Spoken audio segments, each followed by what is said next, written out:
Hello दोस्तों, मैं lily हूँ और आप देख रहे हैं ट्रेड स्पार्क। इस वीडियो में हम जानेंगे कि क्यों क्रिस्टी नोएम ने प्रवासियों को धमकी दी।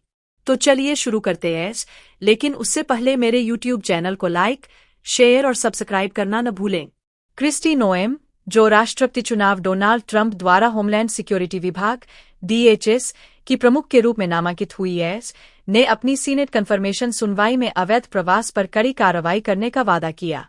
उन्होंने US मेक्सिको सीमा पर युद्ध क्षेत्र को सुरक्षित करने और बिना अनुमति वाले प्रवासियों को निर्वासित करने की बात कही।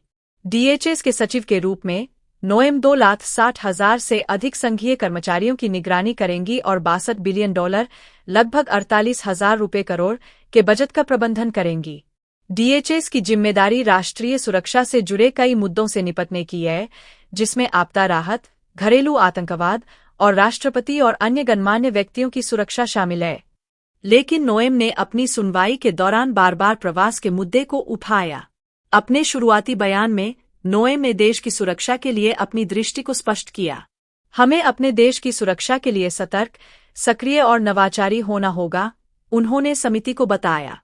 हमारे सामने चुनौतियां बेहद महत्वपूर्ण हैं और हमें अवैध तस्करी और प्रवासन के खिलाफ अपनी सीमाओं को सुरक्षित करना होगा।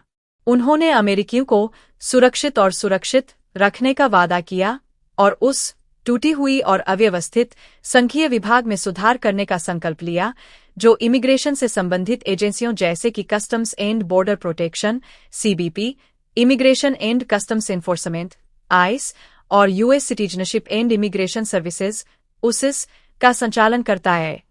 नोएम ने CBP-1, एक मोबाइल ऐप जो वर्तमान में US शरण आवेदन के लिए आवश्यक है, का उपयोग समाप्त करने का वादा किया। उन्होंने क्यूबा, हैती, निकारागुआ और वेनेजुएला के नागरिकों के लिए वर्तमान पैरोल प्रक्रियाओं को बंद करने और remain in Mexico migrant protection protocols नीति को बहाल करने का भी संकल्प लिया। घरेलू आतंकवाद पर विचार।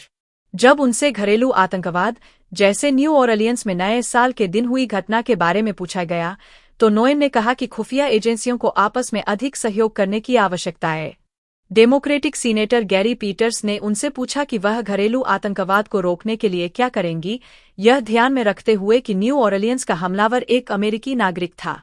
नोएम ने कहा कि घरेलू आतंकवाद के हमले बढ़ रहे हैं और तर्क दिया कि अमेरिकी खुफिया एजेंसियां साइलो विभाजित हो गई है और इन हमलों को रोकने में असफल रही है।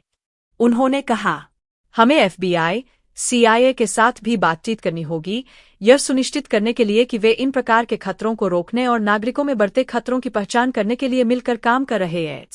आपदा राहत और FEMA। DHS को federal emergency management agency FEMA के माध्यम से आपातकाल और आपदा की योजना और राहत की देखरेख का काम सौंपा गया है। नोएम ने कहा कि FEMA के कुछ कर्मचारी प्राकृतिक आपदाओं के बाद हाजिर नहीं हो रहे और उन्होंने एजेंसी के लिए एक ब्लूप्रिंट बनाने का वादा किया कि विभिन्न आपदाओं का सामना कैसे किया जाए। सीक्रेट सर्विस में सुधार का वादा। नोएम ने सीक्रेट सर्विस में भी बड़े सुधार का वादा किया, खासकर उस घटना के बाद जिसमें एक स्नाइपर द्वारा ट्रंप पर किए गए हमले में एक गोली उनके कान को छू गई थी। उन्होंने कहा, ऐसा फिर कभी नहीं होना चाहिए। धन्यवाद। अगर आपको मेरा वीडियो पसंद आया हो तो लाइक, शेयर और सब्सक्राइब करना न भूलें। क्या यह अनुवाद आपके काम का है?